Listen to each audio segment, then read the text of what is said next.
কলকাতায় এসে শেখ হাসিনার হয়ে সওয়াল তসলিমা নাসরিনের। বাংলাদেশে ফিরুন শেখ হাসিনা, রাজনীতি করার অধিকার ফিরে পান।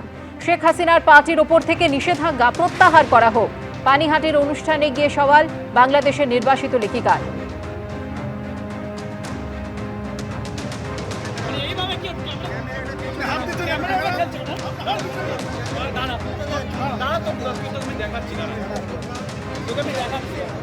সরকার শেখ হাসিনার পার্টির ওপর যে নিষেধাজ্ঞা আছে সেই নিষেধাজ্ঞা তুলে দেওয়া হোক এবং তাকে রাজনীতি করতে দেওয়া হোক।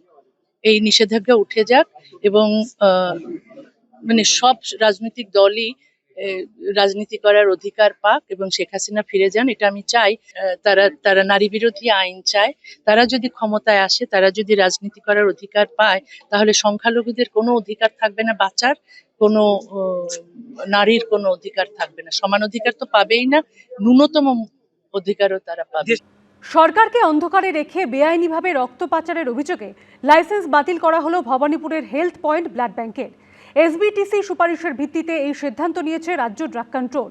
আর অন্যদিকে 3.5 কোটি টাকার প্লাজমা বিক্রির অভিযোগে হাজরার পিপলস ব্লাড ব্যাংক কর্তৃপক্ষকে আজ তলব করা হয়েছে স্বাস্থ্য ভবনে। ভিন রাজ্যে বিক্রি করা হয়েছে 1,69,00,000 টাকার পিআরবিসি বা প্যাকড রেড ব্লাড সেলস। বিক্রি করা হয়েছে 4,15,00,000 টাকার এফএফপি বা ফ্রেশ ফ্রোজেন প্লাজমা। চলতি বছরের প্রথম 6 মাসেই ভিন রাজ্যে 6 কোটি টাকার লোহিত কণিকা এবং প্লাজমা বিক্রি। সরকারকে না জানিয়ে বেআইনি কাজ করার অভিযোগ উঠেছে দক্ষিণ কলকাতার ভবানীপুরের হেলথ পয়েন্ট ব্লাড ব্যাংকের বিরুদ্ধে। সেই ঘটনায় এবার তালা পড়ল ওই ব্লাড ব্যাংকে। স্টেট ব্লাড ট্রান্সফিউশন কাউন্সিল বা এসবিটিসির সুপারিশে ব্লাড ব্যাংকের রেজিস্ট্রেশন বাতিল করল রাজ্য ড্রাগ কন্ট্রোল। অন্যদিকে 6 মাসে 3.5 কোটি টাকার প্লাজমা বিক্রির অভিযোগ উঠেছে হাজরার পিপলস ব্লাড ব্যাংকের বিরুদ্ধে। মঙ্গলবার কর্তৃপক্ষকে তলব করা হয়েছে স্বাস্থ্য ভবনে। যে এক্সেস ব্লাড, সেই এক্সেস ব্লাডটা যাতে করে এক্সপায়ারি না হয়, সেইটা আমরা কিছু পরিমাণ অন্যান্য জায়গায় পাঠিয়েছি। আমাদের এখান থেকে ধরুন যদি 12,000 আমার কাছে ব্লাড থাকে, 5,500 আমার সাধারণ মানুষ আমার এখান থেকে পেয়েছে। আমরা 800 থেকে 1000 বোতল থ্যালাসেমিয়া বাচ্চাদের দিয়েছি। এবার যেগুলো নিয়ার এক্সপায়ারি হয়ে যাচ্ছে সেগুলো হয়তো বিভিন্ন জায়গায় আমরা ন্যাকোর গাইডলাইন অনুযায়ী কাজ করেছি। এই দিন ওই ব্লাড ব্যাংকে অভিযান চালান স্টেট ব্লাড ট্রান্সফিউশন কাউন্সিলের আধিকারিকরা।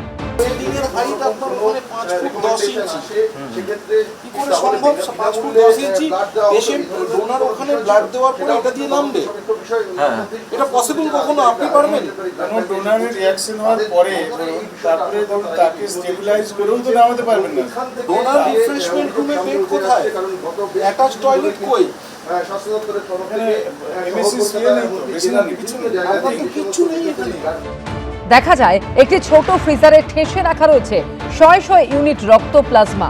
শুধু তাই নয়, ব্লাড ব্যাংকের ভেতরে পড়ে থাকতে দেখা যায় তৃণমূল নেতাদের নামে ফ্রি লেখা রাবার স্ট্যাম্প। যে ব্লাড ব্যাংকে হানা দিয়েছেন স্বাস্থ্য ভবনের আধিকারিকরা, সেই সমস্ত ব্লাড ব্যাংকে এরকমই একাধিক এখানে আমরা দেখতে পাচ্ছি যে রাবার স্ট্যাম্প রয়েছে। কোনোটা তাপস চ্যাটার্জি, কোনোটা শঙ্কর রাউত, কোনোটা সুজিত বসু, কোনোটা কুমার সাহা, তাদের নাম লেখা এবং তার তলায় লেখা ফ্রি। এইগুলির আলাদাভাবে সেই সমস্ত নথি এখানে সংগ্রহ করে নিলেন এখানে স্বাস্থ্য দপ্তর থেকে আসা আধিকারিকরা। কিছু কিছু জায়গায় আমরা নথিতে পাচ্ছি যে ফ্রি বলে লেখা আছে, তাতে লেখা আছে যে Sujit Bose free, Tapas Chatterjee free, Somshankar Raut free. তো এই রাজনৈতিক ব্যক্তিত্ব যারা আছে একই নামের, হতে পারে তারা, নাও হতে পারে তারা, কিন্তু তাদের সম্বন্ধে ফ্রি জিনিসটা কি, তাদের জন্য কি দেওয়া হচ্ছে, সেগুলো আমাদের চিন্তার ব্যাপার। স্ট্যাম্পগুলো যারা ব্লাড ডোনেশন ক্যাম্প করেছিল তাদের স্ট্যাম্প। এবার তাদের সেই পরিষেবাটা তো আমাদের দিতে হয়। সেইখানে সেই তাদের কার্ড নিয়ে যখন একটা মানুষ আসছে, আমরা তার আগেনস্টে ব্লাডটা দিচ্ছি, কার্ডটার উপরে তার স্ট্যাম্পটা মেরে দিচ্ছি। স্বাস্থ্য দপ্তর সূত্রে খবর, জানুয়ারি থেকে জুন মাসে 570টি ক্যাম্প থেকে 42,842 প্যাকেট রক্ত সংগ্রহ করেছে এই ব্লাড ব্যাংক, যা চাহিদার তুলনায় 10 গুণ বেশি। 350 ml মাপের প্যাকেটে নেওয়া হয়েছে 500 ml রক্ত। স্বাস্থ্য ভবন সূত্রে খবর, বাড়তি প্লাজমার লোভে উপহারের টোপ দিয়ে রক্তদাতাদের থেকে বাড়তি রক্ত নেওয়া হয়েছে। প্রেসার কুকার, পেডেস্টাল ফ্যান ইত্যাদি কুপনের মাধ্যমে যারা রক্তদান করেছিল গিফট হিসেবে দেওয়া হয়েছিল। ইন্ডিভিজুয়াল ব্যাগ মাপ নিয়ে দেখা যাচ্ছে যে 25% করে বেশি রক্ত নেওয়া হয়েছে তাদের কাছ থেকে। এর আগে কলকাতার নামে কর্পোরেট হাসপাতাল সহ রাজ্যের 11টি ব্লাড ব্যাংকে অভিযান চালায় স্বাস্থ্য দপ্তর। স্বাস্থ্য ভবনকে অন্ধকারে রেখে ভিন রাজ্যে রক্ত এবং প্লাজমা বিক্রির অভিযোগ রয়েছে এই ব্লাড ব্যাংকগুলির বিরুদ্ধে। ক্যাম্প থেকে রক্ত সংগ্রহের উপর অনির্দিষ্টকালে নিষেধাজ্ঞা জারি হয় ওই 11টি ব্লাড ব্যাংকের বিরুদ্ধে। ঘটনায় মোট দায়ের হয়েছে 5টি এফআইআর। হেলথ পয়েন্ট ব্লাড ব্যাংকের বিরুদ্ধে এফআইআর দায়ের হয়েছে 2টি। সন্দীপ সরকার ও সত্যজিৎ বৈদ্যর রিপোর্ট, এবিপি আনন্দ, কলকাতা। এবিপি আনন্দ, এগিয়ে থাকে, এগিয়ে রাখে।